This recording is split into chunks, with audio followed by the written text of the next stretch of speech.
भले ही मर जाना, लेकिन पूजा मंदिर में रखी घंटी, मूर्ति और जलने वाले दीपक के साथ ये गलती भूलकर मत करना, वरना हो जाओगे बर्बाद। घर में आएगी कंगाली और गरीबी जी। हाँ भक्तों, क्या पता आप लोग भी इन गलतियों को करते आ रहे हो, जिस वजह से आपके घर में तरक्की नहीं हो रही है, रुपया पैसा नहीं आ रहा है, घर में कंगाली जैसा माहौल हो गया हो, बार बार प्रयास करने के बाद सफलता हासिल नहीं हो रही है। तो इन सब के पीछे का कारण आपके द्वारा की गई गलतियां हैं, जो बिना जानकारी के हम लोग कर बैठते हैं, फिर बाद में हमको रोना और पछताना पड़ता है। इसलिए दोस्तों, आज के इस वीडियो में हम आपको पूजा मंदिर में रखी चीजों और पूजा मंदिर से संबंधित कुछ ऐसी बातें बताएंगे जिन्हें देखने के बाद आप ही कहोगे, वाह गुरुजी, आपने तो मेरी किस्मत ही खोल दी जी। हाँ दोस्तों, पूज्य गुरुजी ने कहा है कि कुछ लोग ऐसे होते हैं जो पवित्र चीजों को धार्मिक मानकर अपने पूजा मंदिर में रख लेते हैं और वहीं पर सबसे बड़ी गलती कर बैठते हैं। तो भक्तों, आज की इस वीडियो में हम आपको बताएंगे कि पूजा मंदिर में कौन सी चीजों को रखना शुभ होता है और कौन सी चीजों को रखना अशुभ होता है। मंदिर में दीपक कितने बजे जलाना चाहिए, दक जलाते समय कौन सा मंत्र बोलना चाहिए, और घंटी सुबह को बजाना चाहिए या शाम को बजाना चाहिए, और जो शंख है उसे कब बजाना चाहिए, कितनी बार बजाना चाहिए, और शंख बजाते समय किस मंत्र का जाप करना चाहिए, इन सभी बातों को हम एक एक करके बताएंगे। और साथ ही भक्तों, हम आपको इस वीडियो में बताएंगे कि पूजा मंदिर में जलने वाले दीपक को रोज धोना चाहिए या नहीं धोना चाहिए, और पूजा मंदिर में कितनी मूर्तियां रखनी चाहिए। इन सभी 7 से 8 बातों पर आज हम विस्तार से चर्चा करेंगे। तो आप लोग अपने फायदे के लिए इस वीडियो को अंत तक जरूर देख कर जाइएगा, क्योंकि भक्तों, ऐसी जानकारी आपको लाखों करोड़ों रुपए खर्च करने के बाद भी नहीं मिलेगी और न ही कोई बताएगा। भक्तों, हम अपने मन से कुछ भी मनगढ़ंत या बनावटी तरीके से ये जानकारी नहीं बताते हैं। हम ज्योतिष शास्त्र, धर्म शास्त्र और आर्ष मुनियों से प्राप्त ज्ञान को सरल भाषा में आप तक पहुंचाने का प्रयास करते हैं, जिससे कि हर वह जानकारी आपको फ्री और मुफ्त में प्राप्त हो सके। तो आप लोग इस वीडियो को अंत तक जरूर देख लीजिएगा। भक्तों, आपको एक बात हम और बता दे कि एक भक्त ने मुझसे कमेंट करके पूछा था कि गुरुजी, हम पूजा पाठ तो बहुत करते हैं, लेकिन हमको पूजा पाठ का कोई फल प्राप्त नहीं होता है और हमें नुकसान होता है। तो मैं आपको इस वीडियो में इसके पीछे छुपे रहस्य के बारे में भी बताऊंगा, तो अंत तक वीडियो में बने रहिएगा। दोस्तों देखिए, बात ऐसी है कि हमारा काम तो है सलाह देने का, हम तो केवल सलाह ही दे सकते हैं। अब आप इसको मानो या ना मानो, आपकी मर्जी, लेकिन भक्तों एक बात जरूर कहेंगे कि अगर मान लोगे तो आपका बेड़ा पार हो जाएगा। इस वीडियो को अंत तक देखने के बाद आपको किसी भी प्रकार की परेशानी का सामना नहीं करना पड़ेगा। आगे आपकी मर्जी, आप खुद ही इतने समझदार हो। तो चलिए भक्तों, इस वीडियो में हम ज्यादा बकवास ना करते हुए वीडियो को शुरू करते हैं। भक्तों, पूज्य गुरुजी कहते हैं कि पूजा हम सभी के जीवन का अहम हिस्सा है और सभी लोग किसी न किसी देवी देवता की पूजा तो जरूर करते हैं। कोई देवी देवताओं की पूजा करता है तो कोई भगवान श्री विष्णु की पूजा करता है और उनकी पूजा करने का फल भी मिलता है। लेकिन क्या आप जानते हैं कि कई बार छोटी छोटी गलतियां हमारी पूजा का पूरा फल मिलने में रुकावट बन जाती है। ये गलतियां अक्सर अनजाने में होती हैं और हम इन्हें छोटी मोटी बात समझकर नजरअंदाज कर देते हैं। हमारे शास्त्रों में इन बातों का विशेष उल्लेख किया गया है ताकि हम पूजा में पूर्ण फल प्राप्त कर सके। आज के इस वीडियो में हम बात करेंगे घर के मंदिर में दिए और घंटी के सही उपयोग और उनकी देखभाल के बारे में। क्या दिए को रोजाना धोना चाहिए या फिर हफ्ते में 1-2 बार धातु का दिया हो तो उसकी सफाई कब करनी चाहिए, और मिट्टी के दिए का उपयोग किन अवसरों पर करना चाहिए। साथ ही मंदिर में किस प्रकार की घंटी का उपयोग करना चाहिए, इसे कितनी बार बजाना चाहिए और कब बजाना चाहिए, क्या शाम की पूजा में हमें घंटी बजना चाहिए। इन सभी सवालों के जवाब आपको इस वीडियो में मिलेंगे। भक्तों, इस वीडियो को पूरा देखना बेहद जरूरी है, क्योंकि अधूरी जानकारी कभी कभी गलतफहमी पैदा कर सकती है। इसीलिए आप वीडियो को पूरा ही देखें, आधा अधूरा ना देखें। कई लोग होते हैं जो वीडियो को बीच बीच से देखते हैं, काट काट कर देखते हैं, और फिर ऐसे व्यक्ति को जीवन में कभी सफलता हासिल भी नहीं हो सकती। इसलिए वीडियो को आधा अधूरा छोड़कर ना जाएं। आप वीडियो को पूरा ही देखा करें क्योंकि इस ज्ञानवर्धक जानकारी को हमने इसे आपकी सुविधा के लिए सरल और स्पष्ट भाषा में प्रस्तुत किया है। भक्तों, कुछ लोग ऐसे होते जो नाच नौटंकी और अर्धनग्न लड़कियों और लड़कों की वीडियो को भर भर के देखते हैं और फटाफट लाइक और सब्सक्राइब करते हैं और वीडियो को पूरा भी देखते हैं, और जो हम जानकारी बता रहे हैं इसको आधा अधूरा छोड़कर चले जाते हैं, लाइक और सब्सक्राइब भी नहीं करते। तो मैं उन भक्तों को बता दूं कि क्यों अपने जीवन को अंधकार में डाल रहे हैं। ऐसी जानकारी आपको कोई नहीं बताएगा, आगे आपकी मर्जी, देखो या ना देखो। तो चलिए भक्तों, इस वीडियो पर ज्यादा सफाई ना देते हुए वीडियो को शुरू करते हैं। सबसे पहले बात शुरू करते हैं मिट्टी के दिए से। ये दिवाली और अन्य धार्मिक त्योहारों या पूजा पाठ अनुष्ठानों पर प्राय उपयोग किया जाता है। घर के मंदिर या दरवाजे के पास इसे जलाना बहुत शुभ माना जाता है, लेकिन जब इसे मंदिर में रखा जाता है तो इससे जुड़ी परंपराएं अलग हो जाती है। मिट्टी के दिए को शुभता का प्रतीक माना गया है। आप इसे अपने घर के मंदिर में उपयोग कर सकते हैं, क्योंकि यह किसी भी प्रकार के वास्तु दोष का कारण नहीं बनता। हालांकि इसे मंदिर में उपयोग करने का एक नियम है। मिट्टी के दिए को केवल एक बार जलाने के बाद दोबारा मंदिर में नहीं रखना चाहिए। हर बार नया मिट्टी का दिया उपयोग करना शुभ माना गया है। भक्तों, आगे इस वीडियो में हम आपको बताएंगे कि मंदिर की घंटी को कब और कैसे साफ करना चाहिए और इसे कितनी बार बजाना चाहिए। इसलिए वीडियो को अंत तक जरूर देख कर जाइएगा।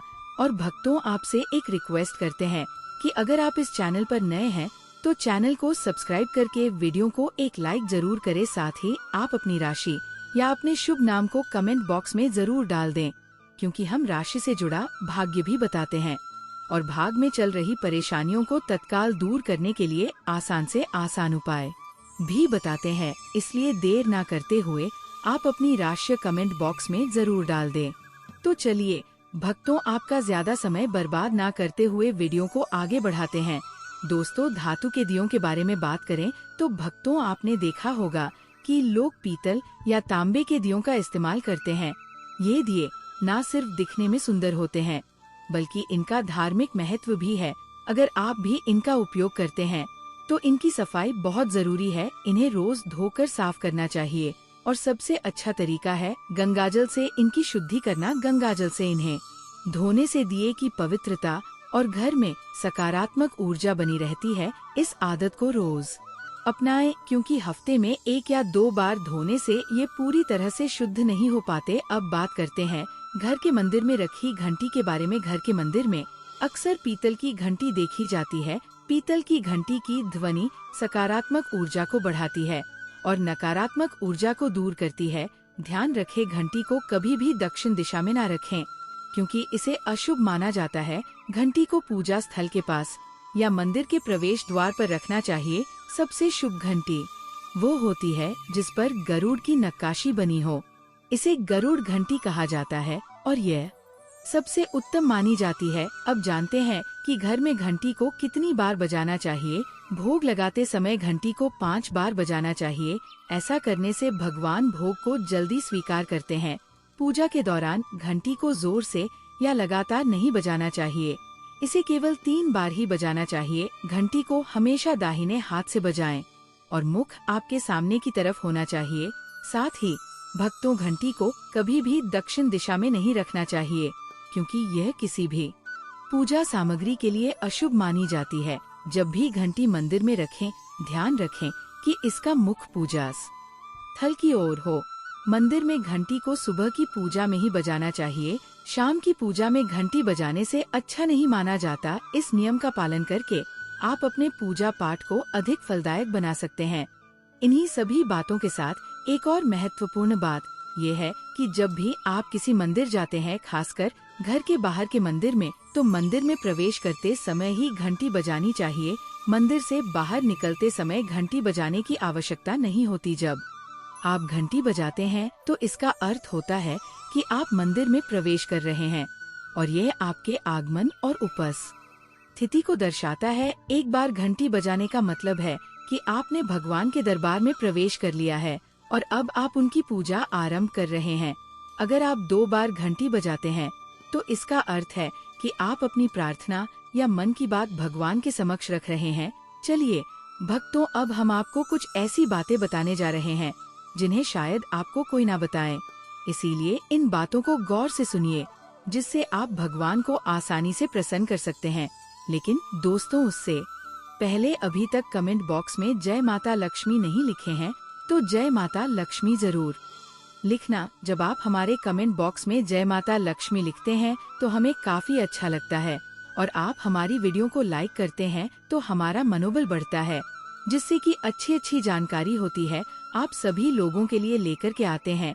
चलिए भक्तों, अब हम जान लेते हैं पूजा मंदिर से संबंधित कुछ जरूरी नियम के बारे में। भक्तों, सबसे पहली बात तो पूजा करते समय आपका मुख हमेशा पूर्व दिशा की तरफ होना चाहिए। यह दिशा शुभ मानी जाती है क्योंकि इससे वातावरण में सकारात्मक ऊर्जा का संचार होता है। हालांकि पश्चिम दिशा की तरफ मुंह करके भी पूजा की जा सकती है, लेकिन पूर्व दिशा की ओर बैठना सबसे लाभकारी है। ध्यान रखें, घर की सीढ़ियों के करीब पूजा घर या पूजा स्थान बनाना शुभ नहीं माना जाता। इससे पूजा स्थल में नकारात्मक ऊर्जा का संचार हो सकता है। अगली बात, भक्तों, पूजा घर में या घर के मंदिर में भगवान का आसन हमेशा ऊंचा होना चाहिए। यानी जहां आप बैठ रहे हैं, भगवान का आसन उससे कम से कम 10 इंच ऊंचा होना चाहिए। भगवान की मूर्ति या प्रतिमा की स्थापना जमीन पर करना अशुभ माना जाता है। इसलिए भगवान का आसन ऊंचा रखना जरूरी है ताकि पूजा स्थल में सकारात्मकता बनी रहे और ऊर्जा का प्रवाह सही दिशा में हो। अगली बात, भक्तों, पूजा करते समय भक्तों को हमेशा किसी चटाई या कालीन पर बैठना चाहिए। ये न केवल आरामदायक होता है बल्कि पूजा में मनोबल और एकाग्रता भी बढ़ाता है। भक्त छोटे आसन पर बैठकर भी पूजा कर सकते हैं, लेकिन ये सुनिश्चित करें कि आपका आसन भगवान के आसन से ऊंचा ना हो। इस तरह पूजा करने से भगवान के प्रति श्रद्धा और सम्मान प्रदर्शित होता है। अगली बात, भक्तों, पूजा घर में सड़े बांसी या मुरझाए हुए फूल नहीं रखने चाहिए। इन फूलों को पूजा में शामिल करना अशुभ माना जाता है। हमेशा ताजे और खिले हुए फूल ही पूजा में उपयोग करें। जब पूजा घर के फूल मुरझा जाएं या काले पड़ जाएं, तो इन फूलों को मिट्टी में दबाने की सलाह दी जाती है ताकि नकारात्मक ऊर्जा दूर हो सके और आपके घर में पवित्रता बनी रहे। अगली बात, भक्तों, जिस कमरे में आप सोते हैं उसमें में कभी भी घर का मंदिर बनाना सही नहीं माना जाता। यदि आपके सोने के कमरे में मंदिर बनाने की जगह हो और आपको मंदिर बनाना ही पड़े तो ध्यान रखें कि मंदिर को रात के समय ढक कर रखें। आप मंदिर पर पर्दा भी लगा सकते हैं ताकि रात के समय वहां से निकलने वाली सकारात्मक ऊर्जा आपके सोने की जगह को प्रभावित ना करे। इन नियमों का पालन करने से घर में शांति और समृद्धि बनी रहती है और आपकी पूजा और ध्यान में भी गहरी एकाग्रता प्राप्त होती है। अगली बात, भक्तों, सनातन परंपरा के अनुसार किसी भी देवी देवता की पूजा कभी भी काले कपड़े पहनकर नहीं करनी चाहिए। ऐसा माना जाता है कि काले वस्त्र पहनने से मन में नकारात्मक भाव उत्पन्न होते हैं जो पूजा की ऊर्जा को प्रभावित कर सकते हैं। इसलिए हमेशा शुभ और हल्के रंग के कपड़े पहने ताकि मन में सकारात्मकता और शांति बनी रहे। चलिए भक्तों, सबसे पहले हम आपको घर के पूजा मंदिर में रखी जाने वाली चीजों के बारे में कुछ महत्वपूर्ण नियम बता देते हैं कि कौन सी चीज पूजा मंदिर में नहीं रखनी चाहिए। भक्तों, सबसे पहली बात तो एक से ज्यादा देवी देवता की तस्वीर नहीं रखें। घर के पूजा मंदिर में किसी भी देवी देवता की एक से ज्यादा तस्वीरें या मूर्तियां नहीं रखनी चाहिए। इससे ऊर्जा का संतुलन बिगड़ सकता है और पूजा का असर भी कम हो सकता है।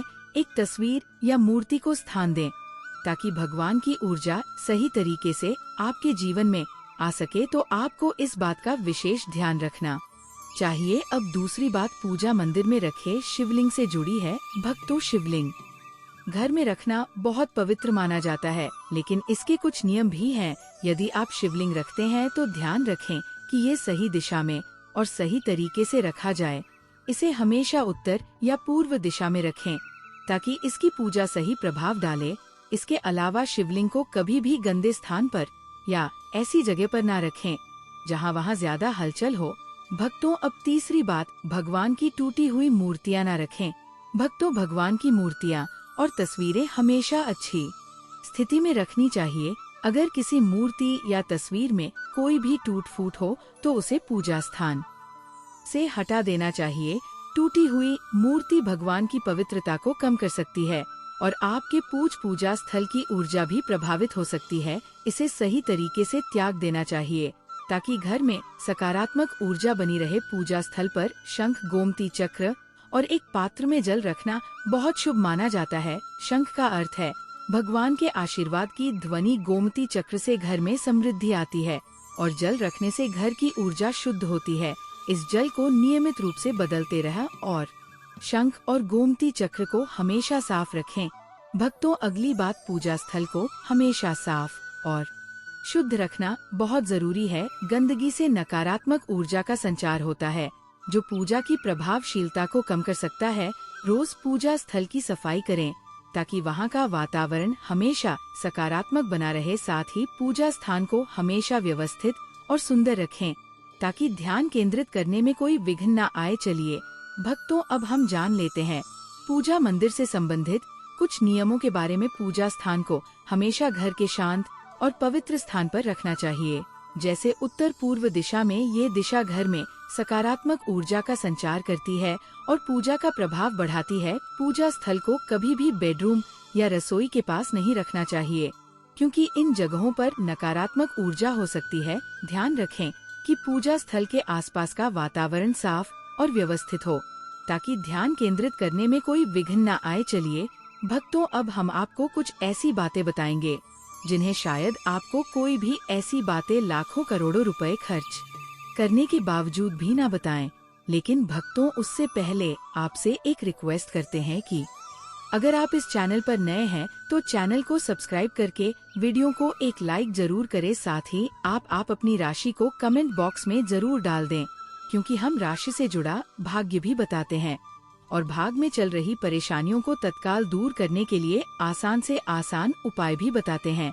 इसलिए आप अपनी राशि कमेंट बॉक्स में जरूर डाल दें। चलिए भक्तों, अब हम जान लेते हैं पूजा मंदिर में रखे दीपक और दीपक जलाने के संबंधित कुछ महत्वपूर्ण नियमों के बारे में। दीपक जलाना एक बेहद शुभ कार्य माना जाता है, लेकिन इसे सही तरीके से करना बहुत जरूरी है। सही तरीके से दीपक जलाने से भगवान की कृपा प्राप्त होती है और घर में सकारात्मक ऊर्जा का वास होता है। तो आइए जानते हैं दीपक जलाने के नियम जो न सिर्फ आपकी पूजा को प्रभावी बनाते हैं बल्कि वास्तुशास्त्र और ज्योतिष शास्त्र के अनुसार आपके घर की ऊर्जा को भी संतुलित करते हैं। सबसे पहली बात, भक्तों, पूजा में दीपक का स्थान बहुत महत्वपूर्ण होता है। इसे हमेशा भगवान की मूर्ति के सामने रखें ताकि दीपक की रोशनी भगवान के आशीर्वाद और कृपा का प्रतीक बने।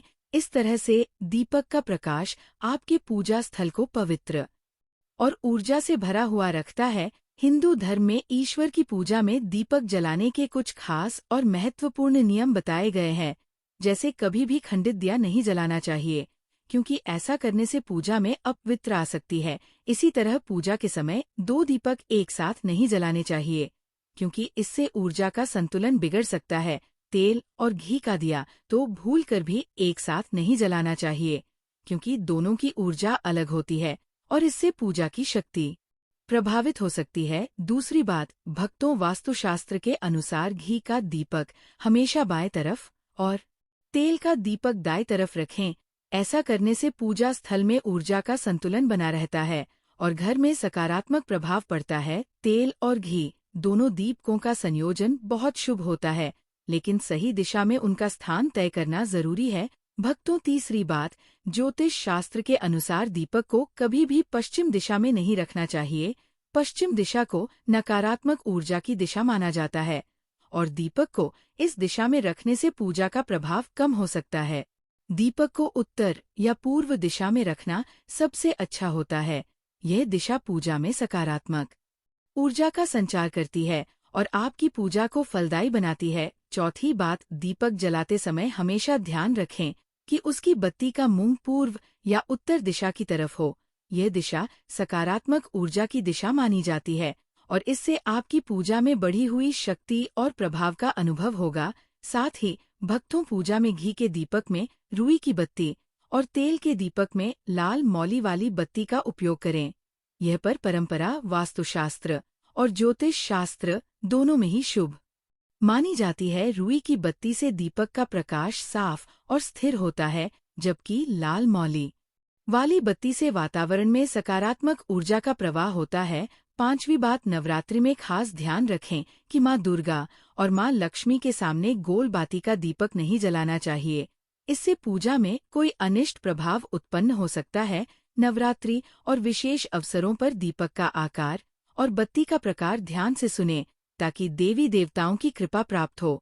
साथ ही भक्तों घी का दीपक जलाने के बाद तुरंत तेल का दीपक नहीं जलाना चाहिए। दोनों दीपकों के जलने के बीच कुछ समय का अंतर होना चाहिए ताकि वातावरण में शुद्धता और संतुलन बना रहे। इसे ध्यान में रखते हुए दीपक का सही समय और तरीका अपनाएं। भक्तों, छठवीं बात, भक्तों दीपक को उन समयों में जलाना चाहिए जब भगवान जाग रहे हो, जैसे सुबह और शाम के समय। सुबह पूजा करते समय दीपक जलाए और फिर संध्या आरती के लिए दिया जलाए। ये समय विशेष रूप से पूजा और ध्यान के लिए सर्वोत्तम होता है और इस समय का दीपक जलाने से सकारात्मक ऊर्जा का प्रवाह होता है। सातवीं बात, भक्तों दीपक जलाने का न सिर्फ धार्मिक महत्व है, बल्कि ये वास्तुशास्त्र और ज्योतिष शास्त्र में भी महत्वपूर्ण स्थान रखता है। दीपक जलाना घर में सकारात्मक ऊर्जा का संचार करता है और घर के 7 चक्रों को संतुलित करता है। ये नकारात्मकता को दूर करता है और वातावरण को शुद्ध करता है। दीपक की रोशनी से न केवल घर की ऊर्जा बदलती है, बल्कि मानसिक शांति भी मिलती है। इसलिए ध्यान रखें कि पूजा में दीपक जलाते समय ऊपर बताए गए सभी नियमों का पालन करें। इससे आपकी पूजा और जीवन में भगवान की कृपा हमेशा बनी रहती है और घर में सकारात्मकता का प्रवाह निरंतर होता रहता है। भक्तों, आपको ये वीडियो कैसा लगा हमें कमेंट में जरूर बताएं। अगर आप माता लक्ष्मी के सच्चे भक्त हैं, आप माता लक्ष्मी का प्रेम प्यार आशीर्वाद पाना चाहते हैं और चाहते हैं कि माता लक्ष्मी का आपके घर में वास हो और आप माता लक्ष्मी को प्रसन्न करना चाहते हैं, तो जल्दी से वीडियो को लाइक करके चैनल को सब्सक्राइब करें और कमेंट बॉक्स में जय मां लक्ष्मी जरूर लिखें, जिससे अगली आने वाली वीडियो सबसे पहले आप तक पहुंच सके। धन्यवाद।